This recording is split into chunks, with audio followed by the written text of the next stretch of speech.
Hello guys, ngasidi yamna nungaiba video amka pura laksari mayamna thamnenda ubdas nung khambira mani ko mayam ado yam harawe we agi video ekbiriba isinnaw punamak su ahanmada thagapa phongdokchari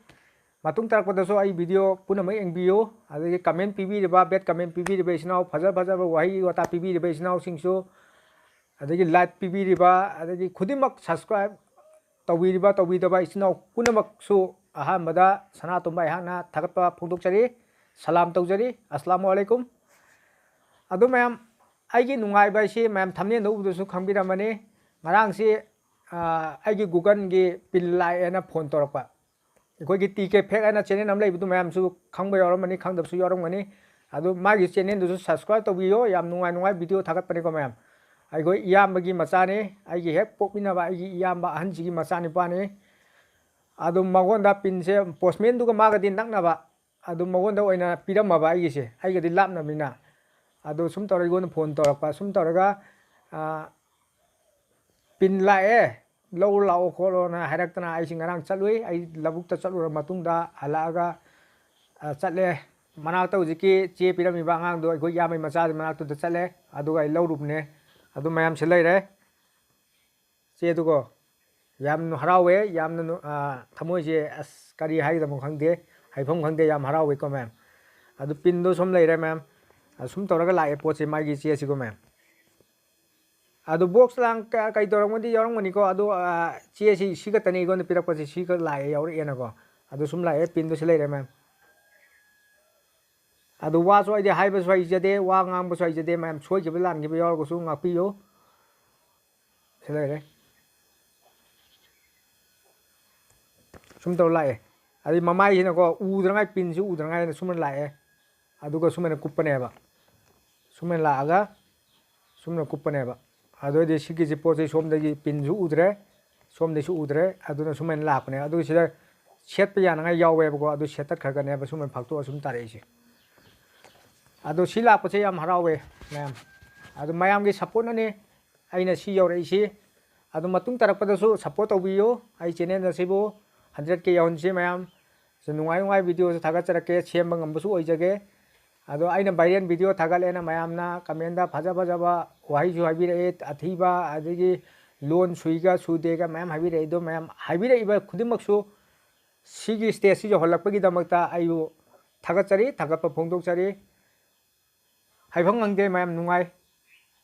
khijik tang orsu success oire haibado mayam na thamjage full oidraga su ko yam harawe aibu mayam na support obibagi damakta ai si stage si jo rakpane haibado mayam thamjage matung tarakpada su kaidobiyo mayam support obiyo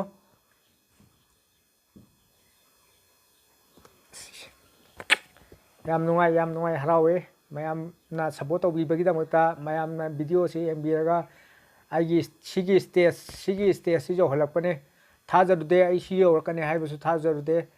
ai hana ai monetize tawsu kuidri adagi sigi apply tawsu kuidri thuna yore ado odiki tk facto aduna haliko monetize tawba magi de khara kuina jange hadi lan manung oibanina khara kuina jange ado aigi de khara thuina bu mana bu hayawe july gi 15 16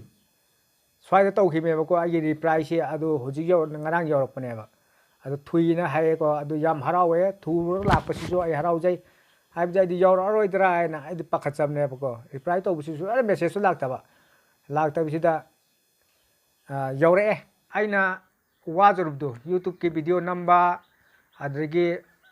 edit tawba mayam do wa thajarudba manglando na sidi phange haina mayam da haijage ko adu mayam su channel ano bangbiri ba isnaw singjo content phaja phaja thaga piyo adagi sugumba laknangai damakta mayam su support puna tominasi haibdo mayam samjage aduga video su yam sangaloroge ko mayam hekta te loijanjarge video si matang aswa loijanjarge mayam aduga ai channel na sida ano bu changbira paisnaw yorgadi amuko sai jari subscribe tobiyo support tobiyo channel sibu nuksibiyo nungai video thagatjarake kari haidam haifam khangde mayam nungai bido asi lapagi pin se lapasi ki nungai bido mayam ꯊꯃꯣꯏꯁꯤꯗ ꯌꯥꯝ ꯍꯔꯥꯎꯖꯕ ꯈꯪꯗꯦ ꯍꯥꯏꯐꯝ ꯈꯪꯗꯦ ꯃꯌꯥꯝ ꯑꯗꯨ ꯂꯣꯏꯁꯤꯟꯖꯔꯒꯦ ꯃꯌꯥꯝ ꯃꯇꯥꯡ ꯑꯁ꯭ꯋꯥꯏꯗ ꯚꯤꯗꯤꯑꯣꯁꯦ ꯂꯣꯏꯁꯤꯟꯖꯔꯒꯦ ꯚꯤꯗꯤꯑꯣꯁꯦ ꯐꯖꯔꯒꯗꯤ ꯃꯌꯥꯝ ꯂꯥꯏꯛ ꯑꯃꯨꯛꯇꯪ ꯇꯧꯕꯤꯔꯝꯃꯣ ꯍꯥꯏꯔꯒ ꯃꯇꯥꯡ ꯑꯁ꯭ꯋꯥꯏꯗ ꯚꯤꯗꯤꯑꯣꯁꯦ ꯂꯣꯏꯁꯤꯟꯖꯔꯦ ꯕꯥꯏ ꯕꯥꯏ